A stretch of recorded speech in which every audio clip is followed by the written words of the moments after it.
Hello, I'm Paul Beckwith.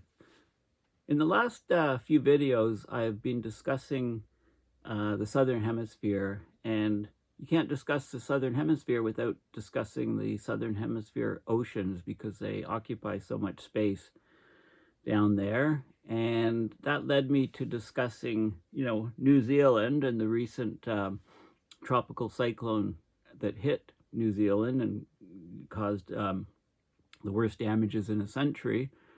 And also, was asking, well, New Zealand is considered, sort of a really nice place, a bit isolated from the world because it's an island, a really nice place to go to hedge against climate collapse, or if there was climate collapse, or another huge pandemic or nuclear exchange, etc. It's considered maybe a bug out spot, if you like, for the billionaires, for the very, very wealthy. So this, all this discussion on the oceans has got me interested in some of the recent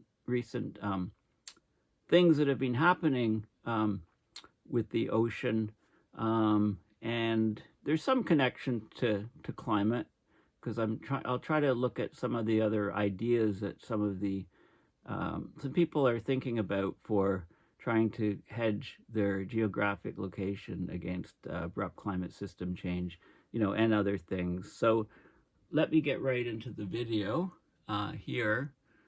So this is there's an undersea park off Key Largo in Florida. It's called the Jules Undersea Lodge, and up here you see a mermaid, and I guess that's a merman, I guess, if that's a term. And you've got this habitat submerged on the bottom, about 30 feet down. You can see there's somebody in there, and you can see the reflection of the scuba divers. This is an old picture, okay, judging by the scuba equipment and the masks and things, the watch, things that they're wearing. It's an old picture, I believe. So this place exists even today, and you have to dive to get down to it, but people can stay in there for a few days. And it's in the news right now because there's this guy who plans to live underwater for 100 days there. Okay, this is Joseph Deturi, also known as Dr. Deep Sea, no stranger to the ocean. So basically, he was a U.S. Navy diver. He's retired. He joined James Cameron's filmmaking and his mission, the Deep Sea Challenger mission to the bottom of the Mariana Trench, a while ago. He's had a lot of training in saturation diving under high pressure, etc.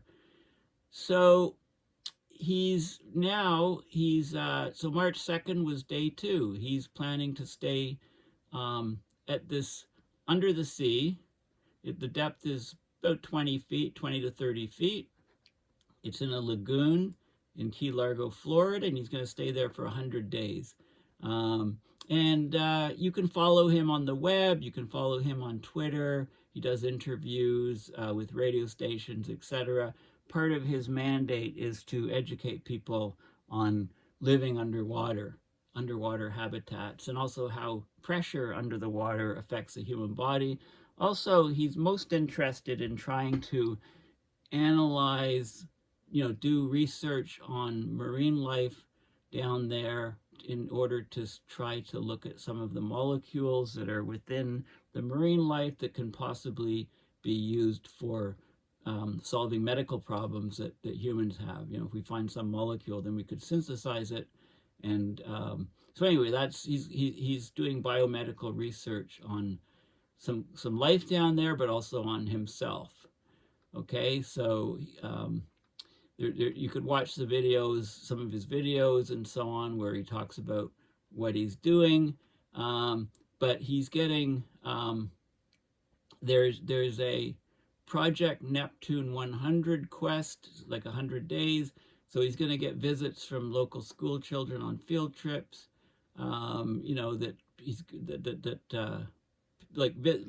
online visits, but also people diving down and tapping on the window to see him. He's teaching courses virtually down at the bottom of the sea. He's doing lots of outreach with live stream conversations, for example, with oceanographer Sylvia Earle, who's very, very famous female oceanographer. Something, I think one of her nicknames is Her Deepness, as opposed to Her Highness, Her Deepness. Yeah, so he's, this is a picture of him when he was retired from the Navy. You can compare that. Yes, that is the same guy. That's what happens when you retire from the Navy, I guess. So he's going to be, you know, 20 to 30 feet underwater for 100 days. It's a positive pressure habitat, so the air is pumped in to counteract the effects of water pressure. And then it has to continually bubble out, so there's some noise from it doing that. There's an image from inside with some divers on the outside. The place is called Jules Undersea Lodge. And yeah, so it's, and there's a huge educational component for people and so on. Okay, so you know, there's a question, you know, could we live under the sea? You know, when I grew up, I was a big fan of, you know, Primus and, you know, all of the underwater shows, Jacques Cousteau's films and shows, you know, his exploits on the Calypso, going around the world exploring the undersea realm. You know, he was the co-inventor of the aqualung, or modern day scuba, which has turned into modern day scuba equipment. Also, even younger, I was a big fan of, you know, I read all of Jules Verne's stuff, 20,000 Leagues Under the Sea, Journey to the Center of the Earth. You know, Jules Verne, his imagination had the right idea. You know, maybe people will have to live under the sea. Maybe we'll have to live deep under the ground if we completely trash our surface habitat on this planet. Okay, so very interesting topic. So I'm going to talk, that's my focus, is bug out places, bug out shelters, if you like. So this is just a little bit about Dr. Deep Sea, he calls himself. You know, he is a dad, he's got kids. My daddy wears a different kind of suit to work. A book. So he's done a lot of, he's also a motivational speaker now. You know, I think he's doing motivational speaking while he's down in the chamber. You know, he's done his military service, and he's written some books here and so on. He's done an awful lot. If you read his bio, you know, he's been on boards of director, undersea medicine, marine exploration, Florida Explorers Club, all kinds of stuff. So he's a really cool guy. You can learn a lot about the ocean from this guy. And this is some of the things that he's looking at in Project Neptune 100, which is the 100 days. The current world record is 73 days. Okay, so he's hoping to reach 100 days, and he'll be doing experiments in human physiology, demonstrating and using new technology, and furthering underwater research, exploration, and preservation. So some of the, you know, so the project will serve as a conduit for global participation in human undersea research, exploration, and preservation. We will inspire a new generation of undersea dwellers to conduct world-class research, tech development, and serve as environmental stewards to explore, protect, and heal the world's oceans. Okay, and so he's very much wired in. There's very much, which is quite different, okay? So people can follow him online. It's interesting. I mean, there's tags on whales, there's tags on sharks, there's tags on some dolphins, you know, and you can follow the migration patterns of these creatures, the depths, you know, what they do, where they hang out, things like that. So there's more and more work being done. Of course, there's thousands of Argo floats, which have been measuring salinity and oxygen levels and temperature, all kinds of different things. So what what this guy is doing at the bottom, 20, 30 feet down in Florida, is he's saying everything we need to survive is on this planet. We just need to find it. So cold water fish, they have these special peptides and glycopeptides, and these chemicals act as a natural form of antifreeze to keep the fish from freezing up. Fish offer cationic antimicrobial peptide, and this is very important for immune function, defense against bacterial infection. It has broad antibacterial activity. It's also, there's some propensity for activity against viruses, fungi, protozoa, and malignant cells, so cancer cells. It decreases the likelihood of sepsis. There's polyunsaturated fatty acids in sea organisms that are used extensively in the development of novel delivery agents for medications.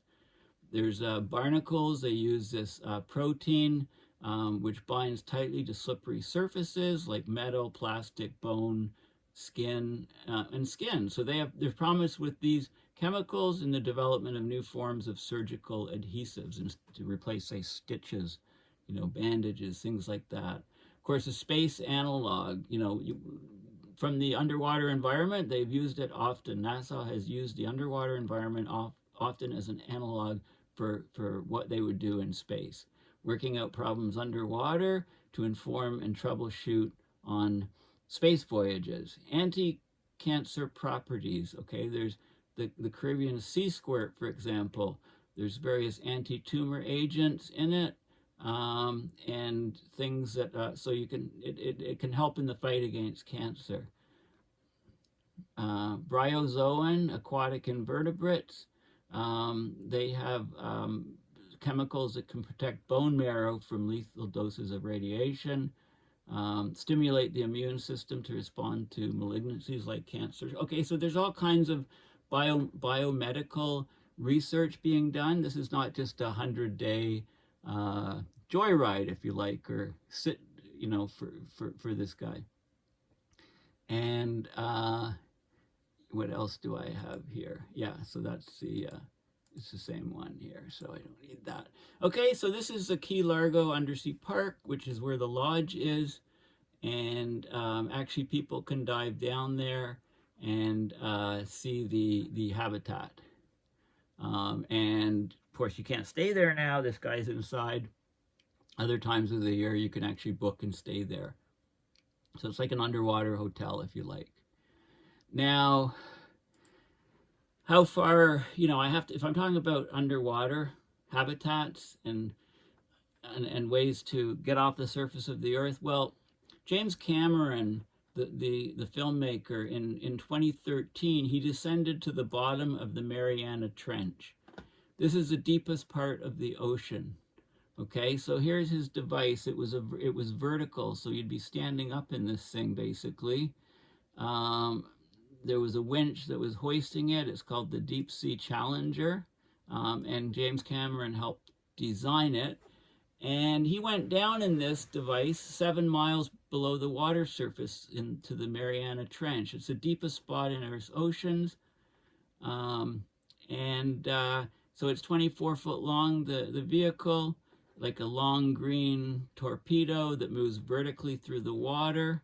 The window, 9.5 inches thick, huge windows to combat the pressure, cameras on board, etc. And he basically, here he's inside the pilot sphere, very cramped quarters. On the ocean floor, there's thrusters on a submersible, so you can take a look around. It was like on the moon. It was very lunar. You don't expect a profusion of life like you might see, say, in a hydrothermal vent community. They found 68 new species, most of them bacteria, some small invertebrates. The water pressure, 16,000 pounds per square inch. At the surface, it's 14.7. Okay, so huge pressure. Some of the equipment failed due to the intense pressure. Here's a submersible here with some divers. It's near the surface. It's fairly light, with some support divers around. There were two 536-pound weights pulling it down. To rise later, the weights were disconnected from the craft, just left on the seafloor. Always a bit of relief when you start going upwards. So anyway, this was quite a trip. Now, this visit by Cameron in 2013. It was the first manned trip to the area since the U.S. Navy bathyscaphe Trieste reached a depth of 35,800 feet in 1960, and that was piloted by Walsh and Pickard. Okay, so it was a long time coming. It took 53 years to get back. So this is, just some information on the Trieste. It's a Swiss-designed, Italian-built deep diving research bathyscaphe, and it reached this depth of 10,911 meters or 35,797 feet in the Challenger Deep of the Mariana Trench near Guam in the Pacific. And it was on January 23rd, 1960, when Pickard, who was the son of the boat designer, and a U.S. Navy Lieutenant Walsh, they achieved the goal of Project Nekton, and they made it all the way back down and came back up. But it only went the once, okay? So this is sort of a schematic of it. There's buoyancy chambers, very, very thick windows, said what, not quite a foot thick. Yeah, it's, this is, you can see this at a museum, actually. So, but basically, so there's some images of these guys on the Trieste, and, it talks about the dives, the details, and so on. Yeah, so very, very fascinating dive down to the deepest part of the ocean, and then it wasn't repeated, similar to basically the moon, I guess.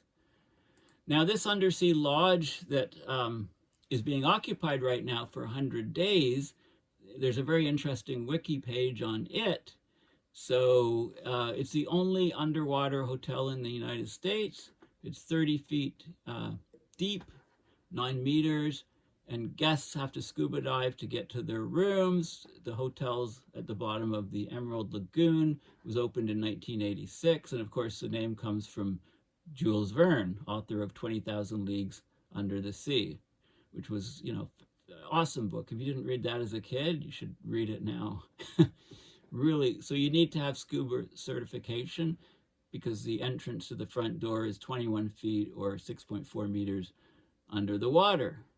They've had over 10,000 overnight guests in 30 years of operation. Okay, so it's yeah, it's really quite interesting. Okay, so that's the Jules Verne Lodge, undersea hotel. Now, underwater habitat. Like I say, I've always been interested in, in anything to do with underwater, Jacques Cousteau, Jules Verne stories, etc. So underwater habitats, there's a whole bunch of different types of them. And actually there was a fair amount of research that was done, not recently, but in the 70s and 80s. And I'll just briefly go over some of them. There are some newer ones. This is a West German underwater laboratory called the Helgoland. And you can do look at human physiology under pressure, study the marine environment on the reef where it's located, look at different air mixtures, there's the physical environment issues like pressure, temperature, light, humidity. Humans don't do too well without light, so you have to take lots of vitamin D, for example. Chemical environment, the drinking water, food, waste products, toxins, the biological environment, the sea creatures, microorganisms, fungi. Much of the science covering the underwater habitats and their tech designed to meet human requirements is shared with diving bells, submersible vehicles, submarines, and spacecraft, of course. Numerous underwater habitats have been designed, built, and used around the world since as early as the start of the 1960s, either by private individuals or government agencies. They've been used for research and exploration, but more recently, this Jules Verne Lodge for recreation and tourism. Okay, so there's a couple different categories. Like there's floating ones. So, the habitat is the underwater hull of a floating structure. So it's below sea level, but it's part of a floating structure. Um, okay, so there's one called Sea Orbiter research vessel, which it reaches 30 meters under the water, this part. The advantage is you have horizontal mobility. This thing can move around on the surface. If you have an access shaft to the surface, then that's open to the air, then this is not a pressurized environment. It can't go very deep, but there's normal atmospheric pressure which can be maintained inside so that visitors don't have to undergo any decompression.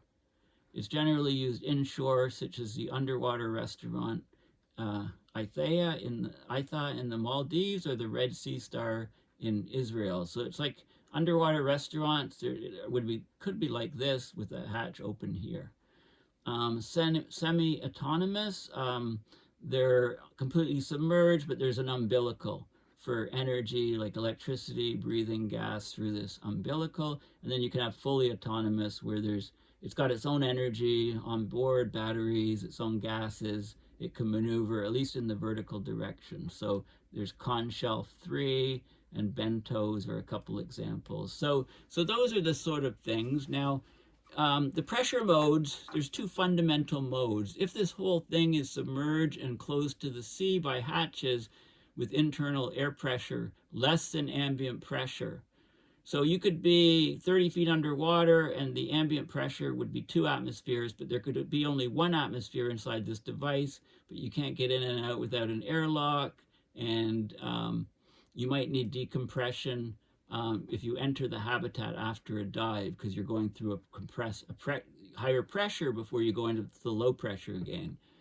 Or you can have it open to the ambient pressure via a moon pool. So like the bottom can just be open. So as long as the pressure in here, when it's the same as the pressure outside, it's basically like a moon pool. You can just slip in and swim, or slip in and scuba dive. It's completely open on the bottom. And this is what people use for something called saturation diving. If you're diving for long periods of time, then it's better to dive deeper and then return to something underwater like this, and then dive deeper, and then you don't have to decompress for tremendous periods of time. Okay, so there's basically some of the history of this thing. I'm not going to go into all of the history, but Jacques Cousteau had these Conshelf projects in 1962. 2 divers spent a week at a depth of 10 meters, and then there was Conshelf 2 at 11 meters.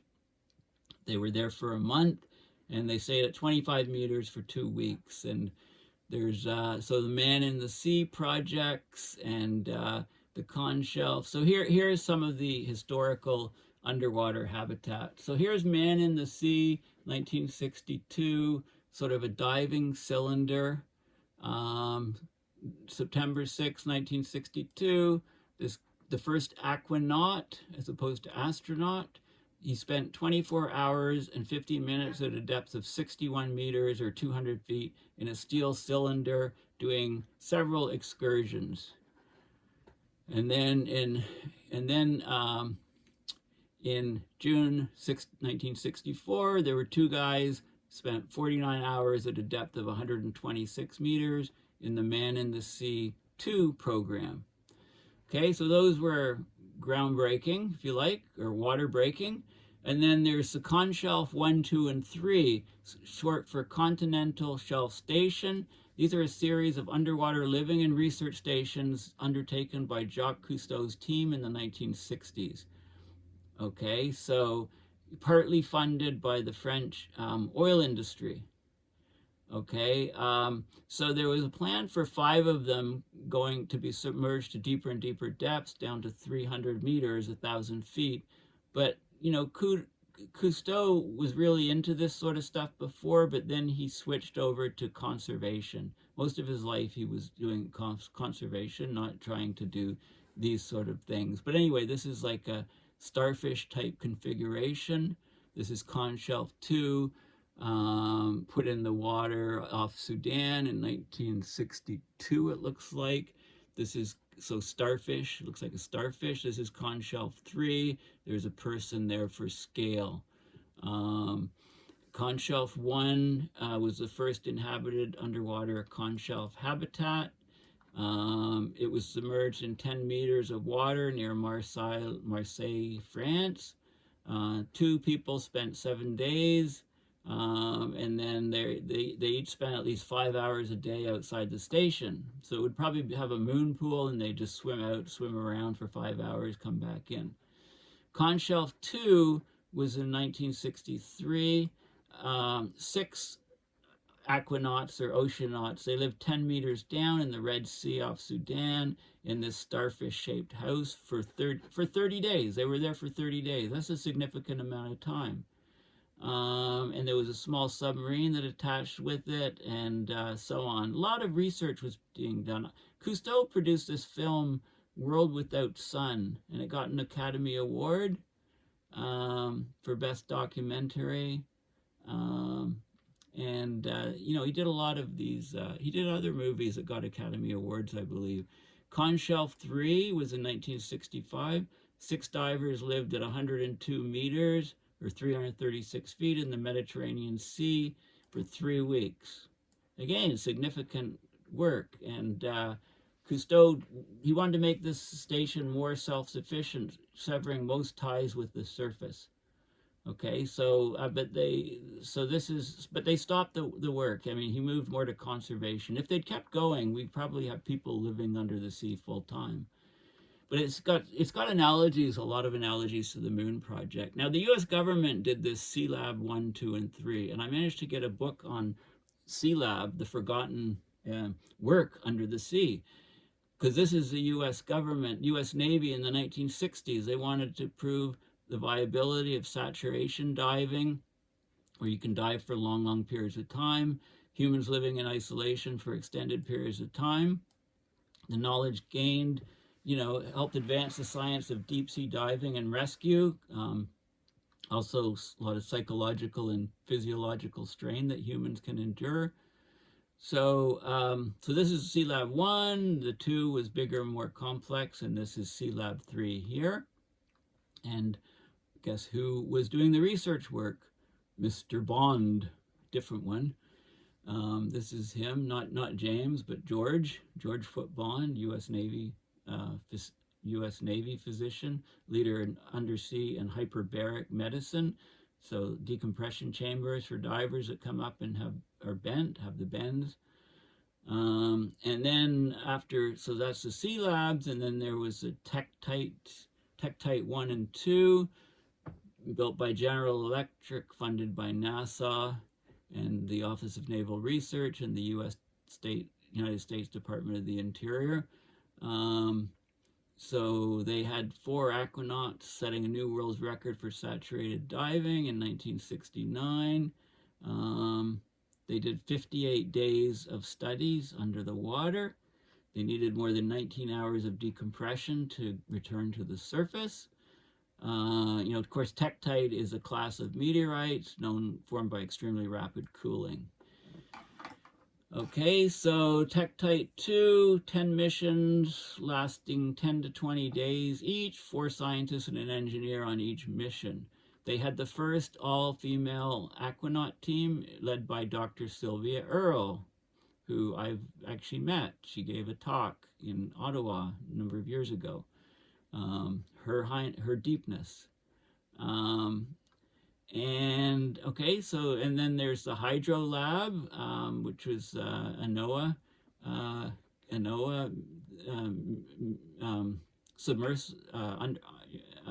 undersea lab, if you like.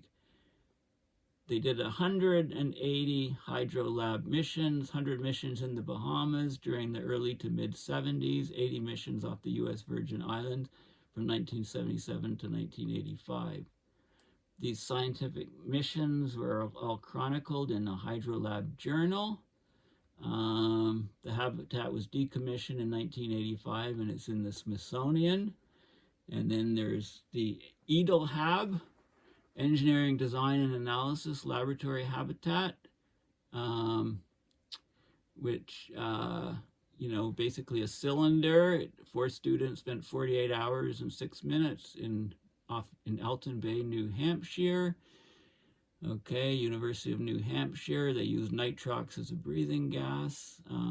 The BA-1, Biological Institute, Helgoland. Okay, it was in the Baltic Sea, 10-meter depth, 11 days, Lake Constance.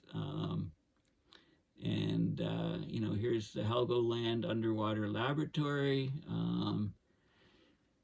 in Germany, built in Lübeck, Germany in 1968. First of its kind for use in cold waters, right? The others were all sort of warmer waters. And then there's the Bentos 300, a maneuverable Soviet submarine with a diver lockout facility, so it could just park on the seabed. 2 weeks underwater at 300 meters with 25 people on board. Okay, this was work to, you could see that this was work preceding the nuclear submarines. An Italian one, Habitat, House at the Bottom of the Sea. 6 aquanauts, spent 14 days. Marine Lab, Underwater Laboratory, was the longest serving seafloor habitat in history. It operated continuously from 1984 to 2018 under the direction of aquanaut Chris Olstad at Key Largo, Florida, for training people. Scott Carpenter, the astronaut Man in the Sea program. The habitat was retired in 2018. See, most people have no idea that this work was going on under the sea. Existing underwater habitats: Aquarius, 5.4 miles off Key Largo, 62 feet down next to Conch Reef. It's one of 3 undersea labs in the world dedicated to science and education. 2 additional undersea facilities are in Key Largo, Florida, owned by the Marine Resources Development Foundation. Okay, it's interesting. There's private and government. So here's an Aquarius lab underwater. This is Aquarius lab on shore. Then there's the La Chalupa Research Laboratory. And this was operated off Puerto Rico. And it became the Jules Undersea Lodge in Key Largo, which brings us back to where the guy is now for 100 days. Okay, this is the Scott Carpenter Space Analog Station. There's a biosub. It's got some more recent ones. This is an interesting looking one here. The Aquabull, the Hippocamp, different designs. This is an undersea restaurant. It's the world's only fully glazed underwater restaurant. It's located in the Maldives, accessible by a corridor from above the water, so it's open to the atmosphere, so there's no need for compression or decompression. The Red Sea Star restaurant out here was, could fit 105 people, 6 meters underwater, 62 panoramic windows, but unfortunately it's shut down. The Coral World Underwater Laboratory here in Eilat, Israel's southernmost city. Okay, so there's all of these things. So it's just fascinating, and it comes full circle back. So yeah, could we live in underwater habitats? Maybe we should be looking at that. Of course, underwater civilizations. There's numerous underwater civilizations in fiction. Of course, there's the Atlantis. There's SpongeBob SquarePants underwater, BioShock series. I'm not sure I know about that one. 20,000 Leagues Under the Sea in the movies, The Abyss, Aquaman, Bermuda, Cave of the Shark, City Beneath the Sea, City Under the Sea, Crisis on Conch Shelf 10. There's novels, right? There's all kinds. The Spy Who Loved Me. That's there's great underwater fighting between scuba divers and that, right? So there's all kinds of, there was a Voyage to the Bottom of the Sea TV series, right? So underwater, living underwater, people being underwater, it always stirs up the imagination. Okay, now changing, let's come back to the ground surface. So if you haven't heard of it, this is a very interesting project, which was considered mostly a failure, but Biosphere 2. Anyone want to take a guess as to what Biosphere 1 was? Biosphere 1 is the Earth. Okay, so they didn't build a structure Biosphere 1. That's us, the Earth. So Biosphere 2 is a structure that was built in, it's an American Earth System Science Research Facility in Oracle, Arizona. It's a center for research, outreach, teaching, and lifelong learning about Earth, its living systems, and its place in the universe. Okay, the 3.14 acre or 1.27 hectare structure, it was originally built to be an artificial, materially closed ecological system, or vivarium. It remains the largest closed ecological system ever created. And it's to demonstrate the viability of closed ecological systems to support and maintain human life in outer space. For example, Mars, as a substitute for Earth's biosphere. Okay, so they need to start, they should really do a lot more research and figure it out once and for all, because, you know, we're trashing our planet extremely quickly. At least we could preserve some of the human race and structures like this, maybe on the surface and under the ground, etc. Some say up in space. Anyway, they had, you know, there's 7 biome areas.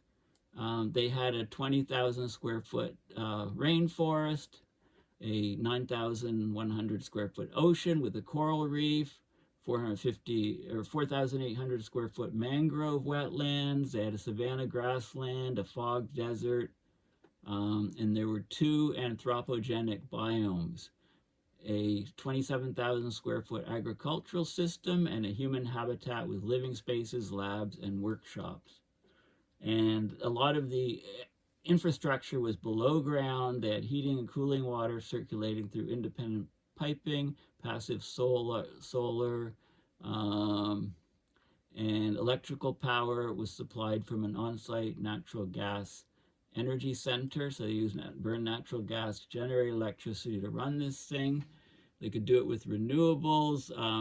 They used it twice in a closed system experiment. Once from 1991 to 93, and the second time from March to September 94. Both attempts ran into problems, including low amounts of food and oxygen, die-offs of many animals and plants included in the experiment, group dynamic tension among the resident crew, outside politics, and a power struggle over management and direction of the project. Nevertheless, these closed experiments, they set world records in closed ecological systems, agricultural production, health improvements with the high nutrient and low calorie diet the crew followed, insights into the self-organization of complex biomic systems and atmospheric dynamics. And the reason why the oxygen was low is the concrete absorbed the oxygen. They need to coat the concrete so that it doesn't absorb the oxygen. And yeah, here's some images of it. I think it's open to the public now. You know, you can visit the thing. I'd love to see it. Group dynamics, right? So they talked about some of the issues and challenges and so on. But this is an interesting thing. You know, it'd be interesting to try again with the latest and greatest technology. Now, the nuclear submarine, of course, the nuclear submarine that can remain underwater for 25 years. Here you go. This is an article about a British submarine, okay, with the nuclear plants. I mean, they go out, they have a crew of 97 or so. They go out for like 90 days. Typical missions. They compare it to the space program, basically. In terms of environment, they're 200 miles up. We're hundreds of meters below the sea, right? And the control room, which is up, in which up to 15 crew work, and so on. Okay, so here's where they're constructing it here. So anyway, the point is yeah, people could live for extended periods of time under the water without surfacing on nuclear submarines. The limiting factor is probably food, and also the crew going crazy being underwater for so long. But they can stay underwater they could probably stay underwater for several years if needed. Okay, so I'm surprised billionaires haven't bought a nuclear submarine that was, unarmed, hopefully, and sell spots to other billionaires on it, and then they can all go in their nuclear submarine. They're going to the wrong place if they're going to New Zealand, I think. Okay, so why do submarines have to resurface at all? Can't they remain submerged indefinitely? Of course, the nuclear ones, they have to replenish supplies. They have to get food and water, I've mentioned. These are diesels. Of course, diesels have to come up and vent the gases. Mostly talking about diesels. So anyway, it's things like food and water. Supplies run out. Now, in Ottawa, we have the Diefenbunker. Okay, so if you want to escape from abrupt climate system change, then just pool a whole bunch of people together. Make sure you include me. Give me an honorary place there for putting you onto this. But the Diefenbunker, it's known as Canadian Forces Station Carp. It's a large underground 4-story reinforced concrete bunker and nuclear fallout shelter located in Carp, Ontario, about 30 kilometers west of downtown Ottawa. So between 1957 and 61, during the Cold War, the government of Canada, led by Prime Minister John Diefenbaker, authorized the Diefenbunker to be designed and built as the central emergency government headquarters. So if there was a nuclear attack by the Soviet Union, the government could continue. And it was decommissioned and closed in 1994. It's a museum basically now. But, maybe it should be restored as a climate change bug-out spot for Canadians.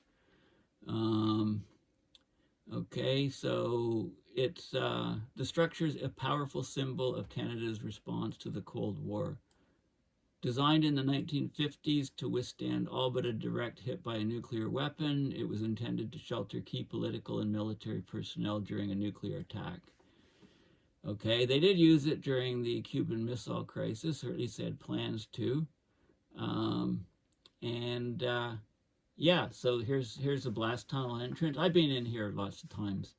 Some kids have birthday parties down in there and stuff. I should start bringing in supplies each time I go in and kind of hiding them in some room there and making sure I can get in if everything collapses. There's a vault on the lowest level to hold the gold reserves of the Bank of Canada. Okay, so this is interesting. There's just some images from it and so on. The museum and so on. Now, most people in Canada, Ottawa, know about this now, but what they don't know about is these. There were many other of these sites across Canada. Not as big. This was the biggest one. But there were many of these, they called them emergency government headquarters. They were nuclear fallout shelters built by the government of Canada in the 50s and 60s as part of continuity of government planning at the height of the Cold War. The largest is the Diefenbunker, but there were over 50 facilities were built along several designs for various classes of service. Most of these facilities were built, often in great secrecy, at rural locations outside major cities across Canada.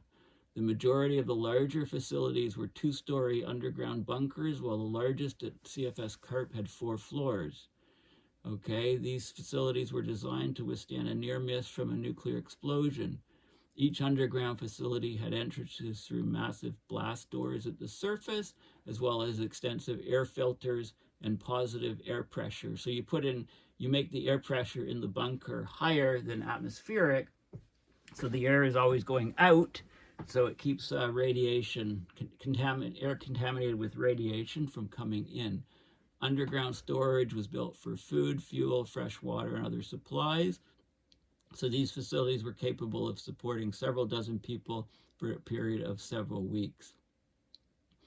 Okay, so here's this is the central one. This is the Diefenbunker 1 near Ottawa. Here's one that would shelter 200 civil servants. Right, there's all kinds of different other ones. It doesn't say where they are on this site. So, you know, even built within the basements of existing or new buildings, there were some of these shelters. Okay, so here's where some of them are. Actually, it gives the coordinates. So this would be a good thing to do. You know, whenever you visit a place, go and look at the bunker. So here's the Carp one, which is a museum now. It's open to the public as the Diefenbunker, Canada's Cold War Museum. It's the largest. And there's one in Camp Nanaimo, BC, locked and flooded. Penhold, Alberta, demolished. CFB Shiloh, Manitoba, demolished. Borden, Ontario, covered by dirt. This one here is still open and operating. It's used as a barracks in Quebec, Valcartier, Quebec. Debert, Nova Scotia, open to the public as Debert Military Museum. Kitchener, Ontario, Waterloo, disused, and there's all of these other ones here. This one's sealed with concrete. There's one in Smith Falls. Like, it doesn't give any detailed information. I bet this is where all of the preppers are. They figured out, if you're a prepper, you know, go to these coordinates, find the thing, open it up, and you got your own bunker, right? You don't need to have one shipped. You know, you don't need to buy one and have the ground dug up and then ship it. If you're a billionaire, you can do that. Otherwise, just go to some of these sites and find out how to get in, and you've got your own bug out shelter. Okay, so there you go. Anyway, I thought that was fascinating. Now, of course, if you're in the U.S., I mean, they have the equivalent thing. I mean, one of the most famous is the Cheyenne Mountain Complex. You know, it's Space Force, installation and defensive bunker. El Paso, unincorporated El Paso County, Colorado, next to Colorado Springs, at the Cheyenne Mountain Space Force Station. Okay, so this is some images of it here. Okay, it's got this complex was built under 2,000 feet of granite on 5 acres. 15 three-story buildings are protected from movement, like earthquake or explosion. There's giant springs that the buildings sit on and flexible pipe connectors to limit the operational effect of movement.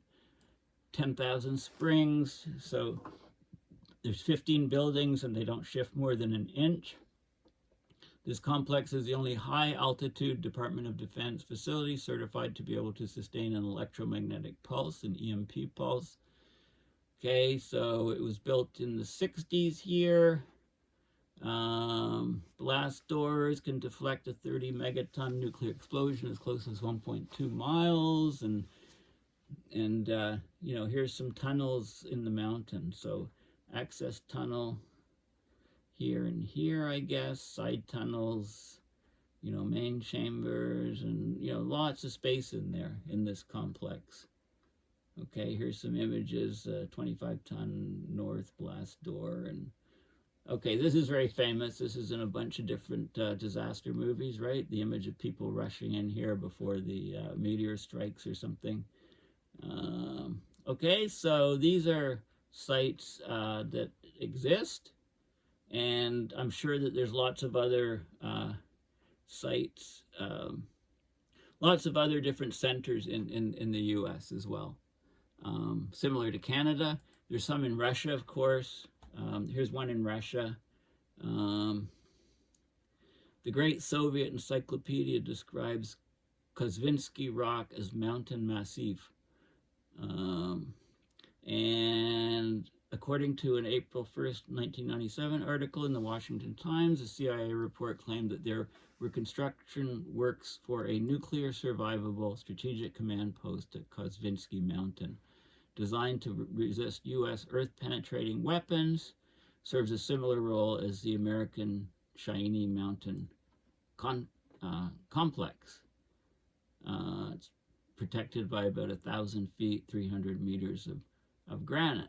And there's another one here, Mount Yamantau. Okay, it's in the Ural Mountains.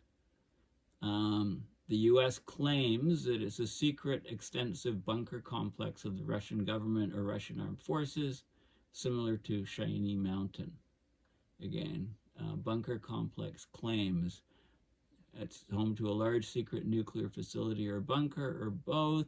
Large excavation projects have been observed by U.S. satellite imagery after the fall of the Soviet Union, as recently as the late 1990s during the government of Boris Yeltsin, and so on. So there's, is it a popular video game where it's taken over by cannibals? Okay, great. Okay, so Russia has their own versions too. Now, do you need a bunker? What about just going to one of the old underground cities? So there's, below the surface, there are 9 incredible underground cities. So here we go in Turkey. There's Cappadocia City in central Turkey. It's home to no less than 36 underground cities at a depth of about 85 meters. 85 meters is the Derinkoya is the deepest. Discovered only in 1963, it's a subterranean network of tunnels and rooms, including all the institutions and rooms you would find in a regular city. So there's living quarters, stables, churches, storage rooms, refectories, wineries. Could hold 20,000 people. Open to the public in 1965, only 10% of the underground city is accessible to visitors. So there you go. You can go in there, find your own tunnel and room and load stuff in there, and you can go there when the climate collapses. Shanghai tunnels, Portland, US, Edinburgh vaults, Beijing's underground city built in the 70s to serve as a shelter during invasions, bombings, and nuclear attacks. Lengthy network of tunnels. It's often referred to as the underground Great Wall. 100 hidden entrance. Schools, hospitals, sleeping halls, etc., etc., etc. Okay, it opened to the public in 2000 for some tours. It's been and the salt mine. Of course, salt mines are great places. Very stable geology. Here's Montreal, the underground network in Montreal, under the city, and there's lots. Oh, the tunnels in Moose Jaw. This is where Al Capone used to hang out when he came up to Canada. Al Capone and the other gangsters, the bootleggers during the Prohibition era. They had food. Entire families lived and worked here, with local businesses above ground in exchange for food and supplies to people in the tunnels and underground maze. So they had all the booze here, storage rooms for booze, and in the beginning of the 20th century, Canada imposed a head tax on Chinese immigrants. So they went underground. Entire families lived underground, so they didn't have to pay the head tax. So there you go. Some of the history. Okay, so I want to end this soon, but there's some underground caves, natural caves that you can go to. In different places, and put supplies and so on. Ice cave, I wouldn't recommend that. It'll melt out on you. There's one in Patagonia, Chile. Okay, so they're all over the place, these caves. You could check that out. Mammoth Cave, the world's largest cave. World's largest known cave system. Limestone labyrinth with more than 400 miles of it explored. The park estimates the potential for another 600 miles in its system unexplored. And this is in Kentucky. Kentucky's Mammoth Cave National Park. Okay, so huge caverns and you know, huge formations and so on. But in the event of, you know, something happening to force people off the surface to survive, this is where you want to go. If you're in Kentucky, you want to get dibs on that. And of course, you know, people have been living on the International Space Station, but it's not like, you know, you're completely dependent on people on Earth. The station time in orbit, I guess this is 8,875 days, 19 hours, 45 minutes, 45 seconds. This is how long the International Space Station has been in orbit, right? Habitat off the surface of the Earth. Now, this is a fascinating book. If you haven't read it, it's called The Seasteading Book by the Seasteading Institute. It's by, of course, Joe Quirk, the famous Joe Quirk. This is not a joke. This is a book. It's lots of interesting seasteading ideas, talking about the blue revolution to come. You know, lots of the Earth's surface is oceans, right? Why don't we live on the oceans as well as within the oceans? So there's a Seasteading Institute based on the book and work, and they actually have active projects. Here's some of the active projects from these guys. Arctide, Puerto Rico, an environmentally friendly seasteading company, seeks to build affordable real estate on the seas. They're contested in the 100 million carbon removal X Prize competition with the stated goal of removing over a gigaton of carbon from the Earth's atmosphere through natural ocean processes. Okay, so they're looking at designing a structure that would be on the seas, basically. Then there's Seabrick, is a project, seasteading project. It's a buoyant interlocking block system for renewable construction. So you make these bricks out of, like Lego pieces, out of seaweed biomass, and they're designed to support marine structures of all kinds. So it's a revolutionary way of building on the ocean. You can build wave breaks, power platforms, mariculture operations, floating buildings, and ocean-based communities.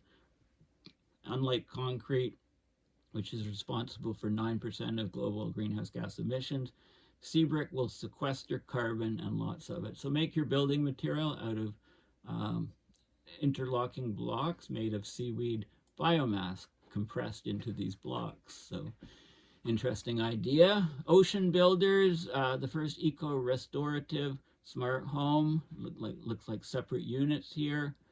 Building these sea pods, if you like. Atlantis Sea Colony. Modular underwater habitats to serve as hotels, homes, and businesses. Data centers, energy production and storage, office space, food production, so many things. All sound so wonderful. FlexBase Singapore, climate change adaptation company, focused on building very large floating structures as a form of marine urbanization and adaptation to rising sea levels. So build something that floats to deal with the rising sea level. And here's a three-stage method that will place a seastead in international waters within 10 years.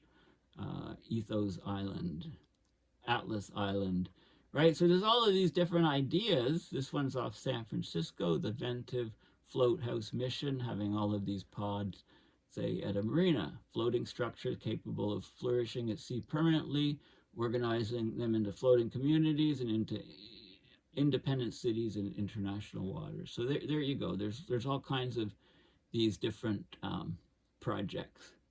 Okay, at the Seasteading Institute, active projects.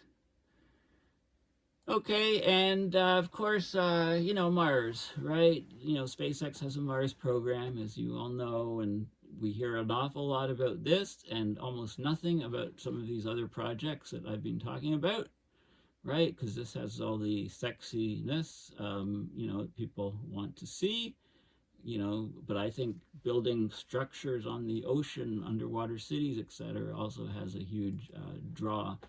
Musk is hinting at a crewed mission